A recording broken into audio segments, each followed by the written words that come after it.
today, and you're going to be thrilled that you're here as well, because we have a powerhouse in the house.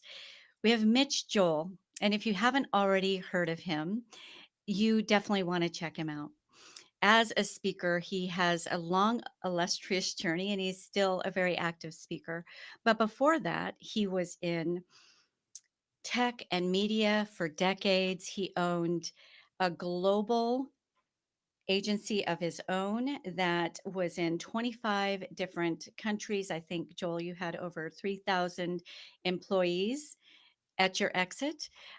So, some very high level achievements along the way. And we're just going to dive into his journey and what actually led him ultimately to the stage and to training other professionals like yourself. So, welcome, Mitch, to the Speak Pack Show. Well, thanks. Nice to be here. Thanks for having me. I'm super excited about this interview, and I so appreciate you agreeing to be here with us today because I know there are other high achievers out there who know that they've got some real value to share, but just because you have all the pieces of the puzzle doesn't mean the puzzle's put together. So, can you just take me on your journey? In the beginning, I'm sure as part of your profession, you were out there getting your voice. I think you even had a music industry magazine for a good while, so you're out there getting your voice, but when did you make that decision to really make your voice a more major part of your business model and maybe even revenue stream? Yeah, no, it's a great question, and I spent many times being like most people, just terrified of the idea of public speaking. It was something I constantly felt I was forced to do as a way to promote the work I was doing in beginning days, for sure, primarily in the music industry. And then as we transitioned the magazine to the very early days of the internet, being someone who was at the early days of digital and being asked to speak about that. And so dry mouth and cotton balls, and even sitting in boardrooms, they go around the table and say, "We want you to introduce yourself and tell me the one thing that happened to you today that was remarkable." And I would just watch it go round and around and be panicked as it got closer to me. And then I found myself in a quasi precarious situation, which is in the early 2000s. I launched a digital marketing agency with three other business partners. And what we quickly discovered is that suddenly the world had changed and all of these digital and social technologies were just starting. So, very early days of blogging, very early days, well, even let's just talk about the early days of blogging. And so I realized I could take my journalism and media skills and apply it to this platform where essentially you could write something and then instantly publish it to the world. And we had really amazing rewards from that, from both search engine optimization to just creating a platform in an industry that didn't know me. So in the music industry, I was known, and in the marketing industry, a little less in terms of the agency business. So I would reach out to the trade publications and say, "Can I write for you? Would you interview me?" And they were like, "Who are you?" And I thought, well, I now can use this platform, which we called 6 Pixels of Separation, to start this blog, which we did close to 20 years ago. And what I realized at that time, you were blogging every single day, is I needed to take a break. And so, again, very early days of podcasting. And I thought, well, instead of writing on Sunday, why don't I just speak? And so I started this podcast, which to this day, also called 6 Pixels of Separation, continues on. I think it's one of the longest running business podcasts, consistent ones in the world, meaning I do 52 episodes once a week, every Sunday, no duplication, no seasons, no best of. And it's been going ever since day one, where I interview thought leaders. And all of that led to a place where I just so happened to have bought a ticket to attend a very large event. I live in Montreal and Toronto, about sales with some amazing sales presenters and keynote speakers. And back then, again, kind of pre internet e commerce, I was given the chance to buy a ticket on the phone, spoke to the person. I said, "Oh, when I'm in Toronto, we'll connect and we'll chatted with them. They introduced me to the actual owner of the business that was doing these day long big leadership summits.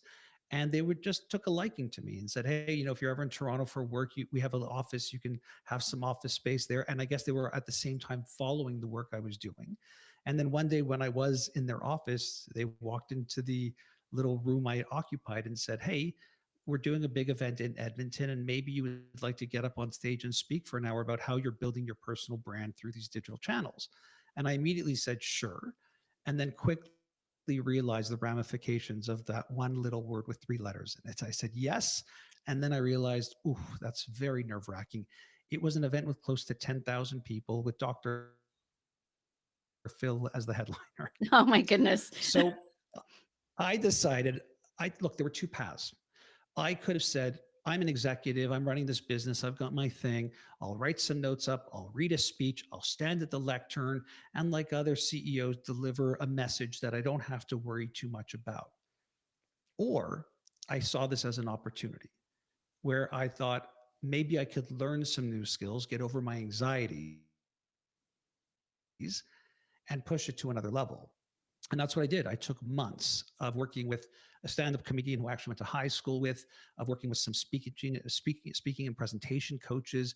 I even had a friend who was working locally in a Toastmasters and road tested some of the work there. I took little events locally to try and build up my confidence in the content.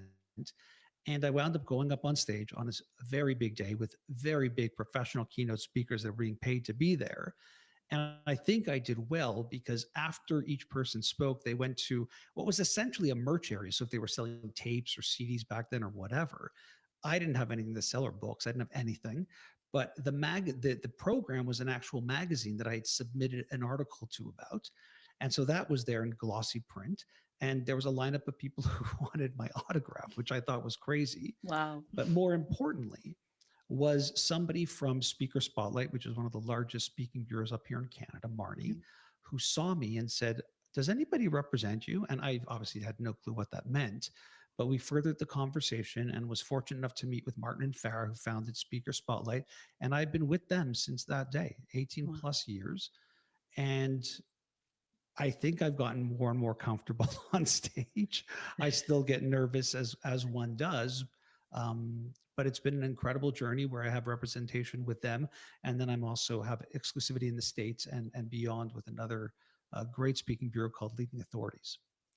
One of the things that I love about about your journey, is right off the bat, and it probably had something to do with your CEO status, and your journey prior, is right off the bat you treated it not like just this kind of side project or even side gig, even though you didn't know it was, you probably didn't necessarily know it was going to go somewhere, but you treated it like a serious business. Even if it's one, if even if it turned out to be a one-off thing, you went and got some coaching. You did some homework. You made sure that you were going to deliver large. And this doesn't happen to the average speaker, where at that your first big engagement, you get asked for your autograph and you actually land an agent. But that worked out for you. But I know from being 30 years in the industry, in the speaking industry, even with an agent, to really make a career out of speaking, you still have to treat it like a business. So, at what point did you decide, I really like this? This is going to be a major part of what I do, and maybe start exiting out of some other things and and diving all in with this? I would say there are two learnings that I had previous to taking the stage that I wanted to validate ongoing, and I did. One was it's easier to talk about the work that I think about in terms of where media is going and how the world is changing because of digital technology. So, very lucky, very good timing. To sell it door by door to clients is one thing, but to stand on a stage and have an audience of 250, 10,000, that's a much easier sale. It's a way easier way to promote it. So without being self promotional and talking about myself or my agency, I was just about providing value to them. This is where the world's going. This is where it is. Thinking I don't like to sell, but I'm comfortable communicating that message to a broader audience, almost like a journalist. So it was the journalist model scaled. So again, instead of one to one, can I do a one to many model here to make the agency known quicker? The second one was, can I monetize it? So if I'm going to pursue this in terms of an engine of content and business development, can I monetize it? Because otherwise, then I have to explain to my three other business partners and the business writ large that it's worth the investment. So you could speak for free at industry association events and hope it works out. But I figured if I could monetize it really quickly, that would be unique. Now, what did we know back then? But how fortuitous? How fortuitous to be in a place where it actually did work. And suddenly, I wasn't promoting the agency was called Twist Image at the time. I wasn't promoting it as I'm that was my title, president of Twist Image, but the content was all generic to the world. And the content was related directly to the output of what we do. Take brands and make them digital in what will be a very digital world. So, working on that premise, it wasn't so much a question of like, how do I fit this in? It just seemed so aligned with what we were doing. And if you think about what 6 pixels of separation was, it was a blog. So we are dog fooding. We're eating our own dog food and showing it. We're doing a podcast. And we're then speaking on stage and sharing it in very early days. There was some video and interviews and content that led to media interviews, which led us to be involved in the industry associations. And it all cascaded. And I would say where it left as a philosophical marketing branding perspective is we always saw it. And I say we, I mean my business partners in the business, that we are managing 3 brands. So we're managing the brand of Twist Image, the agency, which became known as Miram towards the end. We're managing 6 pixels of separation, which we considered the content container of the blog, the podcast, what became books. We published 2 big books with an amazing literary agent in Manhattan and Hachette, which is the largest imprint in the world, and speaking. So now we're monetizing all of this and we're actually generating revenue off of this, which we can offset against business development. And then the third brand we were managing is Mitch Joel. And so, not to sound like Mitch Joel this, Mitch Joel that, but we would look at it as a third, like I would have to talk about the brand it as a third party in the meeting. Because what are we doing to elevate that brand? Because at the time, it was very important to not over promise and under deliver. So I couldn't be out there talking about digital channels that we in and of ourselves weren't selling or doing for brands and businesses. And when we saw it as this portfolio of brands to manage, we realized that as long as we can do that with a business brain in there and monetize it, that would be unique. Now, what I would tell you that's an interesting little tag onto this is we sold this business over 10 years ago to a very large public company called WPP, which is essentially a holding company of some of the biggest marketing and ad agencies in the world. And one of the things that they found super fascinating is the fact that we were able to monetize thought leadership, because the vast majority of their leaders, who were probably more famous even than I was in the industry, would be on the cover of Fast Company, would be speaking at all these industry events, but it was pro bono. You did that as a way to build the brand. And it was this very strange awakening for everybody to be, oh, the model worked. And so we always had the business model in mind, would be the shorter answer to a longer answer. Well, you're singing my tune, and I'm so glad that you shared your journey with that, because I think that really separates the hobbyist, or kind of the side gig speaker, and those who really make that pretty amazing speaker life, whether it's parallel to a brand or you actually become the brand yourself. I also love that you brought up that Mitch Joel became an entity, a brand of his own. And when it comes to thought leadership, I think that really needs to happen. How weird was that for you? And does it feel natural now, or is it still a little weird?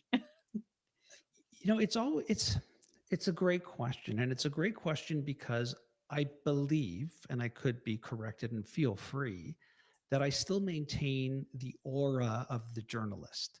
Meaning, I would make the argument that we live in a very crowded and, I would say, annoying world where everybody is self promoting, or as I like to say, inflating their own tires. What I think I do is not that.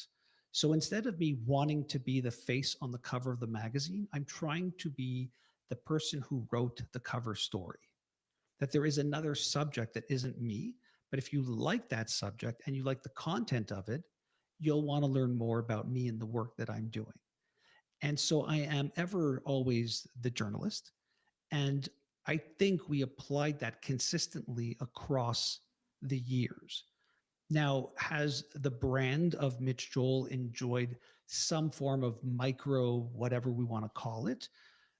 It's hard to know. I think I'm hitting that weird age impasse where it's not necessarily what I'm aiming for.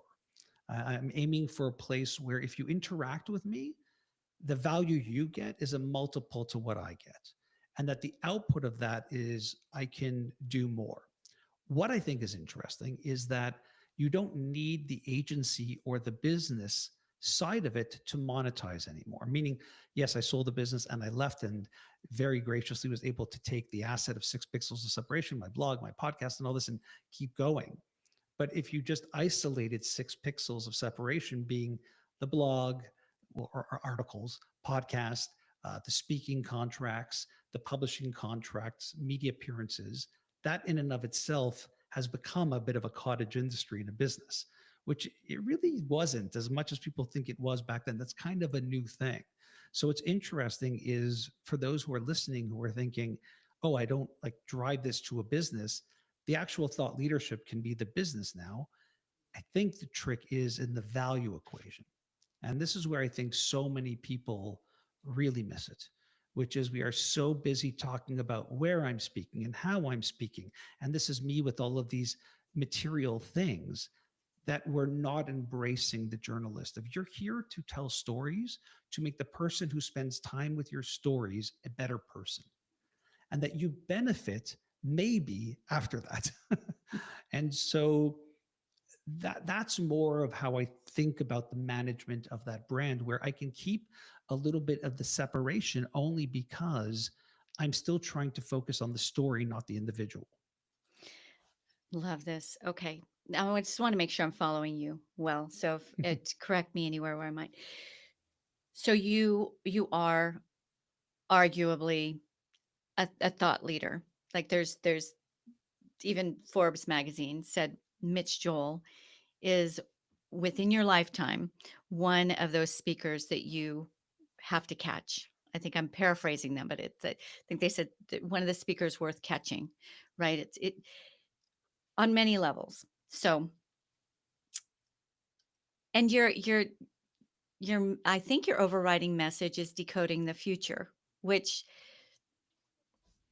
can mean so many things, and yet it's in high demand. So what I'm getting at is you've got your podcast, you have the articles that you write, you have your blog, and you're a speaker. You brought in the value equation, which I really love, and the fact that you do all of that not as Mitch Joel, the great thought leader, but more as Mitch Joel, the ever curious human being who is still, however far you get in life, right? You or in your career, you're still gathering information, and that really shows through your podcast, which I love. I have to admit, I'm Audible, so I haven't really been following your articles, but I know they've been out there for a long time, and you have a huge following there as well. So can you go a little bit deeper into how do you not feel like I've arrived and I've kind of learned everything I need to learn.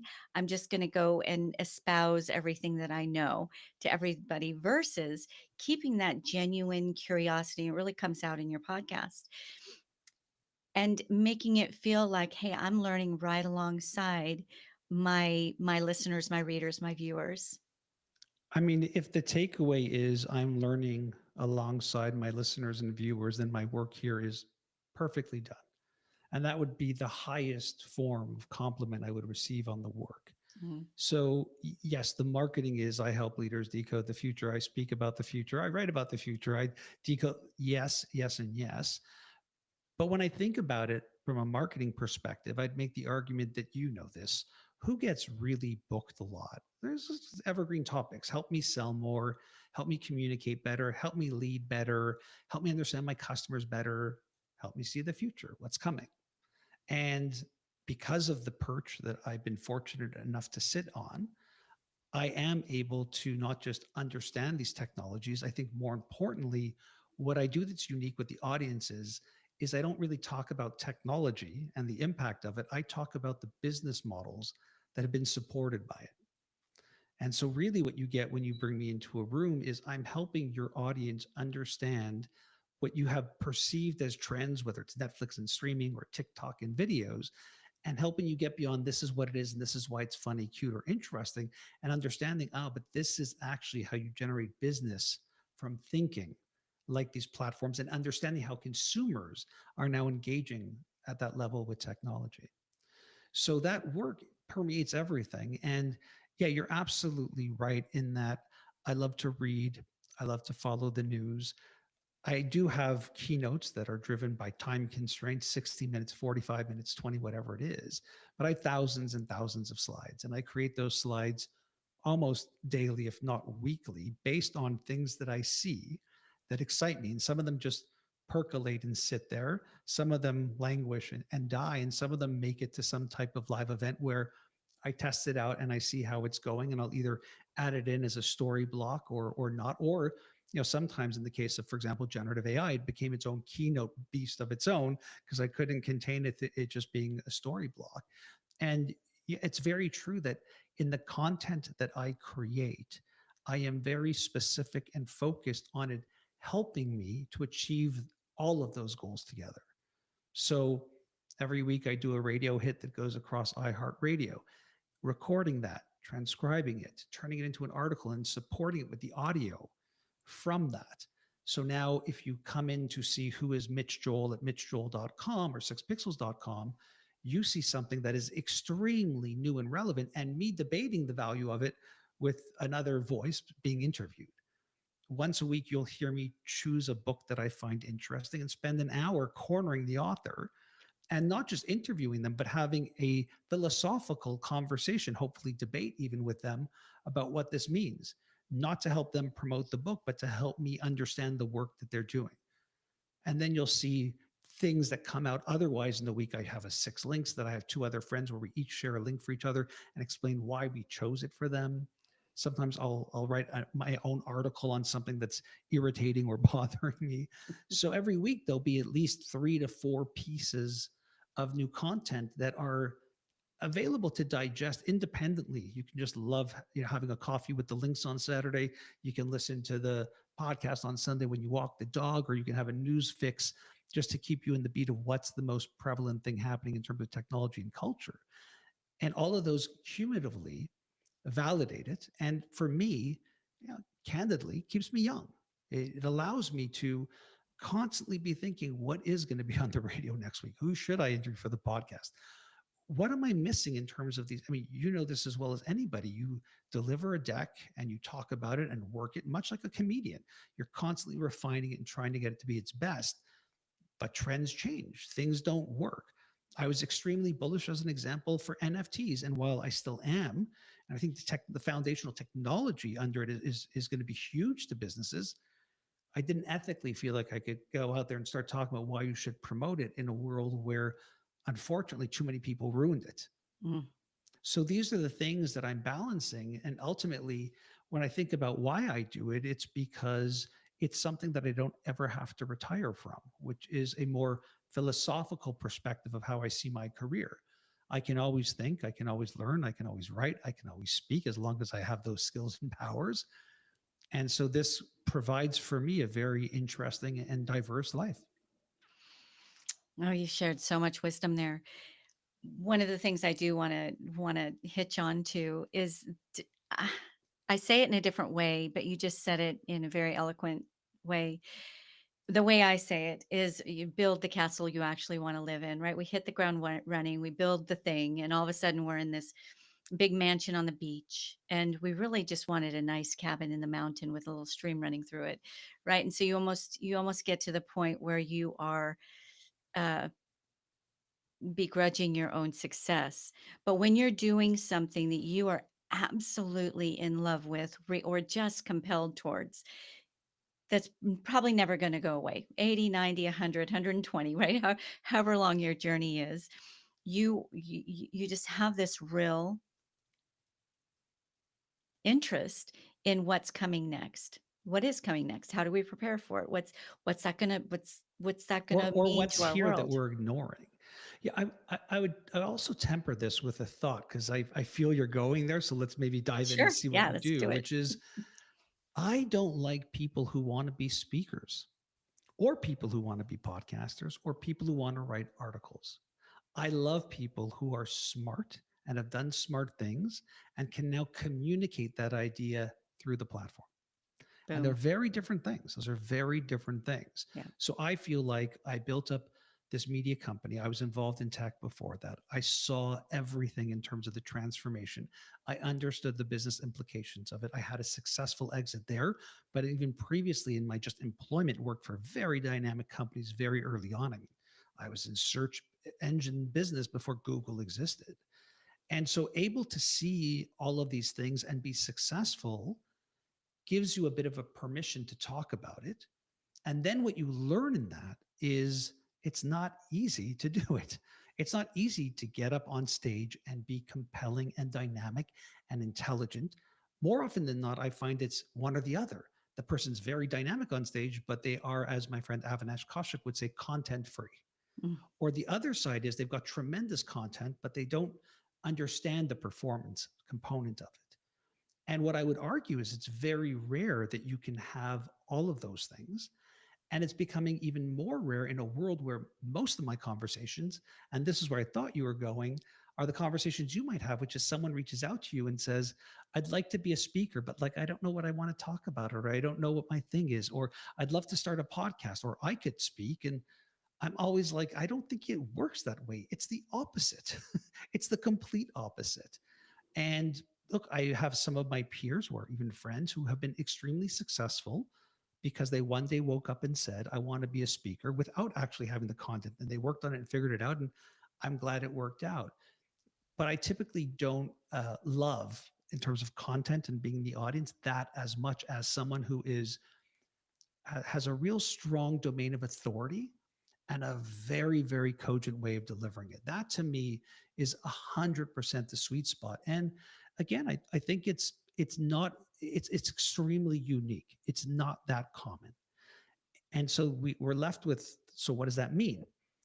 And I think what I'm saying is you can do all the preparations and all the hard work and become a speaker or a keynote speaker, but that doesn't necessarily mean you are a keynote speaker. So I also happen to have a podcast where I interview bass players. And they will say to me things like, hey, do you play bass? And I'm like, yes, I play bass, but I'm not a bass player. Meaning it takes a certain type of work to actually be that. And that's not me. And I see this time and time again with people who say to me, I'll tell you an interesting little anecdote, which is for years, and I'm sure you had this too. I do an event, and someone would come up to me and say, my favorite line, which is, yeah, I like what you did. Like, I think I could be a speaker. I should do that. And I would think for many years, I would just be so angry. Like, how dare you? The audacity. You don't go up to a brain surgeon and say, oh, I could do that or anything like that. And my perspective really changed. And I would say it's only been very recently where when someone says that to me now, and I say this with humility because I am very humble and I have a hard time accepting compliments or giving them about myself, is I usually react now with, I must make it look so easy if they think they can do it. And that has helped me improve even more. Like acknowledging it, like the hard work, the natural talent, and then the ability to keep it going. Where can you imagine doing something this long at this level and having anybody see it and think, oh, I could do that easy? like to me, it became like, wow, that's a real compliment versus it used to really make me mad. Yeah, that and you do have to be a real pro in order to make something easy. And let's just talk Olympians, right? Sometimes it does it does not look as hard as it actually is. The hours that were put into perfecting that, I think, what was it? The Ninja Warrior thing? Like, I think there I were don't so know. many just people that worked out or whatever Really? thought, "Oh, Yeah. I No, can I do saw that." that and went, I could never do that. But no, I But know a what lot you're of saying. Yeah, I do know what you're saying. I think with the work that we do, there's just something else about it. Like people don't say that about, I should be a songwriter or I should be a singer. They don't, I don't often hear someone say that about sports. You think even golf, people look at that and go, oh, it's a very small ball in a very small hole that's very far away. Like that's got to have skill. There's something weird in our business. Stand-up comedians, I think, have that too, where people go like, oh, I could tell jokes on stage. I'm like, no, go try and do that. Yeah. there's an art and a science and a lot of hard work to get there. So I actually wasn't going that direction, but I'm really glad you took me there. And I would like to soak here for a moment, because I, as an agency, often get somebody with a great idea who wants to become a speaker tomorrow, right? And even Anthony Robbins went through a ton of growth and figuring things out. It was 12 years before he was Anthony Robbins, right? But yet, for some reason, people think I'm brilliant. I've got these ideas, and I'm somewhat funny, and I can get up on stage. When there's just so much more to it, it's a business, right? We can't all build Microsoft in a day. We can certainly go out there and get the team and all the structure and all the pieces, but it's not going to be what what was built over decades. And that's the very same with speaking. And thank you for bringing this up because it's something that I run into quite a bit. It is a business, it is an art, and it is a science, and it's a lot of work. It's a lot of ups and downs. And after everything you've been through, you still have jitters, getting up in front of certain audiences. So that says a lot because you know that each time you get up there, whether it's on a stage or maybe even through your podcast or writing a, a new great work, that the people on the other side, it has to be communicated in a way where the people on the other side can actually get some value out of it. Yeah, my job is not to, I don't care if I'm nervous, and I actually do care if people think I'm nervous on stage. I don't want that. Yes. My job is to connect, and that's the job. And I think the stress of it comes from wanting to make sure that people connect to it, which I think makes me somebody who's just engaged and really, really cares. I was with, I think it was Nick Morgan, who's a great speaking coach. And Nick said, decades ago to me, something along the lines of, if you weren't nervous, you'd probably be dead from the shoulders up, meaning the act in and of itself is foreign, but also what you're trying to communicate is important. And you're putting that weight on you to have it be effective and good. You should have that energy. Professional athletes have it, professional musicians have it, business people have it. They are always looking to make sure that they have something that tells them that they're alive and that this moment is important. Mm. Putting that aside, you're absolutely right. You have to be a professional. And professional speaking isn't something that comes naturally, just like professional anything doesn't come naturally. Again, for some reason, there's just this mindset of seeing it makes it look like that, but it's not like that. And so, what do we know? We know things like it's true, performance matters. How do you get better at performance? I think professional speaking is the hardest vocation, trying to think of others, where you can actually work on it live. Meaning, if I wanted to be a professional comedian today, I could go to a myriad of places in Montreal right now, tonight, and test some stuff out at an open mic or stand up. But anytime I get on a stage right now, I'm being paid my full fee. And I can't take risks up there. I have to make sure I can deliver. So I have to be very careful as I inject new stories and try to change things up, recognizing that someone else is paying for me to test this material out. Now, there are other ways you could do it, but we don't have the same models as, if I wanted to take a guitar and walk into a bar tonight and ask if I could sit in for a jam, I probably could in a ton of places in any city.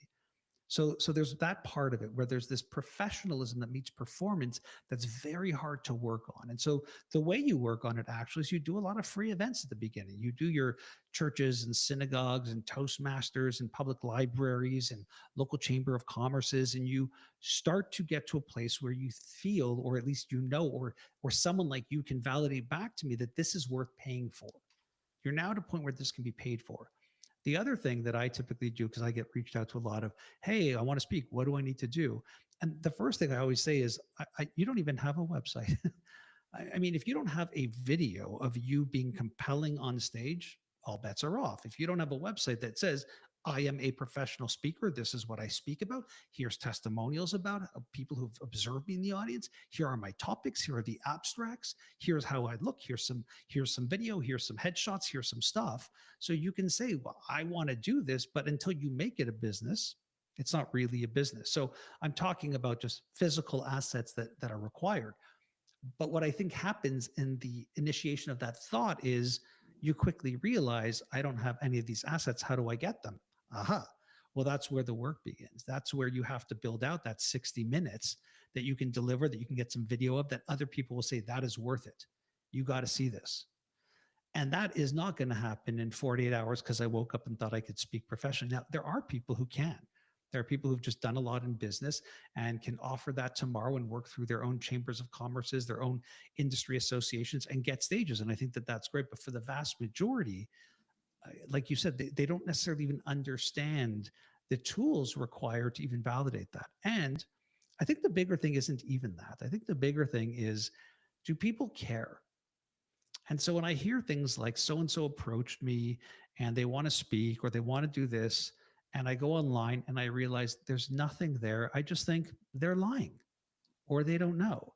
Because we do live in a world where anybody can come up with an idea in text, images, audio, video, short form, long form, live, recorded, however they want, and broadcast it to the world and see in almost real time, does anybody care? And so you can say, I've got this great idea, but if you post it on LinkedIn and two people like it, I'm not sure the world cares. And so, what is amazing, as you and I are probably more digital immigrants than digital natives, is that anybody who has these proclivities to do this work can't really demonstrate that the only thing missing is representation. And the other side, which I'm sure you'll agree with, is it's really hard for you to build my brand. You're basically going to be able to work with what I give you. And in this day and age, it's actually my job to build the brand, not your job. Your job, my job is to create this, the demand. Your job is to provide some supply on the other side of it. And again, most people think that, well, if I work with you, you'll turn me into a star. And that just doesn't happen. Can I use that as a commercial? Yeah, please go ahead. You Clip it are and s use it all you you like. are Yeah, yeah. s you just said what I say every day, but it's beautiful coming from you because you've actually lived the process, and And it's true, by the way, like as I get older and I'm posting less or less interested in social media, I see a decline in demand. As I speak as much as I want to speak, which is great, I realize, well, I haven't updated my speaker reel since many years. And I should, like, I'm not giving the bureaus the assets they need to successfully market me. Now, I'm very lucky and fortunate that I get a whole bunch of speaking events every year, and my life is great. But I can't complain if I'm like, hey, it's a little quiet this year. Well, when was the last time you updated your headshot? When was the last time you updated your abstracts? When was the last time you updated your, like, I'm not giving them the tools they need to do that. How can I be mad? And it's not so set it and forget it, right? I like to see things updated about every 6 I months. was going to say 6 months seems to, it's funny. We just did a great event up in Toronto. I got to give a big shout out to Martin and Farah and the team at Speaker Spotlight. They do their holiday party, which was lovely. And the Nice. next day they did an event called the Talk Exchange, which was just for there was about 50 or 60 speakers. And we were talking to each other and exchanging ideas. But one of the things they said is, and this like quasi shocked me, and then maybe it's, of course, is update your headshot every 6 months. Why? Because if they gave you in a package to a client 6 months ago and they're trying to resell you or you have new content, they might look at the picture without looking at the name or anything else and go, oh, I already saw this person. But if you give them Mm. a new picture every 6 months, and I was like, oh, like that's just brilliant. Like it was a brilliant insight where I'm like, oh, my picture's about 10 years old. I need to work on that. That's a really, really true thing. There get pitched so many times that they may not read beyond that photo. Or just, I saw that the picture looks familiar. They Yep. didn't speak at our event, so I already passed, which is Right? like crazy scary to think, but that's how people think. I know it about this part in the show. You're not difficult to find, but I would love for you to share with where are some of the ways that people can reach out to you. And I do know too that you I don't know exactly how you go about doing this, but I'd love for you to share a little bit about it. You actually identify thought leaders that you believe in, and you help offer them to organizations and corporations. So if I messed that up, No, please, you, please. I'll dance you in the right direction. So yeah, I have a little startup with my business partner Aubrey called Thinkers One, which is an online platform where people can buy access, have bite-sized access to some of the best thought leaders in the world. So basically, these are 15-minute experiences with over 100 thought leaders that you can either have them pop into your meeting, do a Q&A and ask me anything, or They have topics that you can choose. And by the way, you customize all of this and they will record the video just for you, for your team. The idea came obviously during COVID, but as a way to make thought leadership accessible to every organization. A lot of the barriers come when you have agents and travels and hotels and speaking fees. But if it's just a quick 15-minute where you fill it out online, put it on your credit card, it's just an easy way to get access and give them a taste of what you can do. And as we know with TED Talks, 15 minutes, you can deliver some pretty big messages in that time. So that's a little startup business that we have called Thinkers One. And if Thinkers you want to one. reach me, just go to sixpixels.com or mitchjoel.com and they all redirect to the podcast and my articles and all that stuff. And it's 6SIX or the Yeah. number? Well, we have all of them, but go with Oh, SIX. Yeah. got them all. Yeah. Okay, great, great. One last question, and then we'll get to the signature question, and I'll let you get back to your busy world. Um, you talked about pressure at different levels. So I think, when you're first starting out, the pressure is, how does somebody even discover me? How do I have this message, I've got this world of knowledge. Let's say you're a doctor, and some solutions that I really am passionate about getting out there.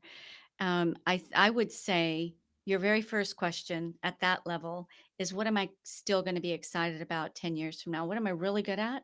And am I going to be excited about that 10 years from now? Because if you're not excited about a body of information, then you can get tired of hearing yourself talk about it. I think I'd love to hear your thoughts on there.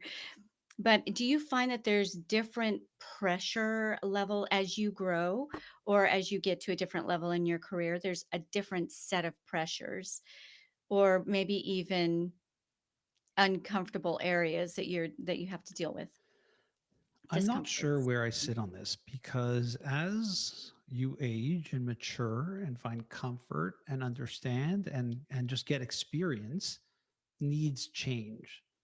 Some people speak because they really like the attention and energy. Mm, Some people speak because they really want other people to benefit from the knowledge they have. Some people it's a mentorship position, some people it's a fame thing. You have to figure out that path, which is the real back to that Simon Sinek why. Why are you doing this? What I realized really quickly is I don't like the fame. I don't need to be famous. I don't want any of that. I'm okay with the vast majority of my events being to people who probably don't even know who I am in the audience. And most of the time, I jokingly refer to it as a hostage situation because they're at a corporate event, they're forced to be there, they're sitting inside a hotel when they could be golfing, surfing, scuba diving, or whatever. And so understanding why you do it and why it's there at the core, I think adds value. And by the way, even if you want to be an influencer and famous, that's a fine reason, but just know it and self acknowledge it and go on that journey. And then don't be surprised that as you age, those needs change. For some people, they just love the exploration. It's so fun to be in a different city, in a different hotel. And then you have a spouse, and then you have kids, and then you're doing financially well where you don't need to be running like that. What does that look like? So it's more phases and moments that you have to be able to acknowledge and understand. Like I could never imagine teaching a regular course just because the nature of what I like is that construct of an hour. I actually really like that. And so I'd rather be a guest lecturer at a college than be this. Now, you might hit me up in 6 weeks and I'll tell you, I had an opportunity. I built out a course and I don't want to get on a plane again. I want to just teach this course. So it's embracing all of the ways in which we can have impact. And that's mhm. ultimately what we're talking about. We have a message, and hopefully it's important, not to you, but to the audience, and that it leaves them changed. I want somebody who interacts with any of my content at any contact point to be better at what they do every day after. Fabulous. Thank you for your insights. This has just been, I could talk with you for 3 more hours, but I know I have to let you go. All right. So you know our signature question at the end of each Speak Pack show. And I created the Speak Pack show because I am on a pact with you, with our audience, to create the biggest impact in this world that we can in the short time that we have together. And I happen to believe that the power of our voice is one of the greatest ways to do that. What is one piece of advice that you can give and something tactical that they can do on a daily basis as they've got their level of expertise, they have this drive to start sharing that in a broader way. What are some things that they should start doing to move their career in that direction? I had two thoughts. I'll leave you with the one that might be more tactical and aligned with me and my digital brand, Okay, sounds good. which would be create one piece of content for your LinkedIn profile that has nothing to do with you, but everything to do with your brilliance, and publish it once a week and commit to doing it for at least a quarter. See what happens. And at the same time, for every post that you're thinking about posting about how great you are, or what's happening in your life. So if let's say you're doing 3 of those, try posting 2 and seeing what happens and see from there. That would be my non-digital one. My I sorry, my love it. digital one. I have a non-digital one, but that's my digital one. Do you want to give us a second one? Do you have a The non-digital one might sound archaic and might be a sign that I'm now officially in the olds, but I would also say choose a book relevant to your actual industry, even if it's a competitor. Start reading it. Read 5 pages a day, a chapter a day, 10 pages a day. And at the end of every day, grab a physical notebook and write down 2 things that you either agree with, don't agree with, a new idea that it create a question that it came up in your brain. Those to me are the best ways to stimulate not only industry knowledge, but to think differently about the work, because people will often say, I can't write that book. Someone else wrote that book, not understanding or speaking that no one's coming to you because you are the gatekeeper of that topic. They're coming to you for your perspective of experience on that topic.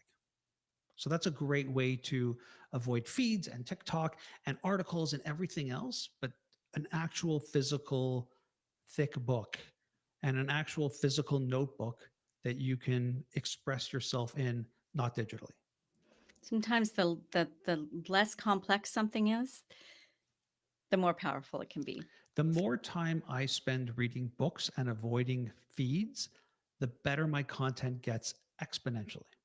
Ooh, That's my experience. It may not be yours, but it is mine. brilliant close. Brilliant close. Thank you, Mitch Joel, for being with me today. This has just really been an insightful, valuable time. Well, Thank you for being with us. thank you so much. I appreciate your time. And for our Speak Packed audience, ciao, ciao for now.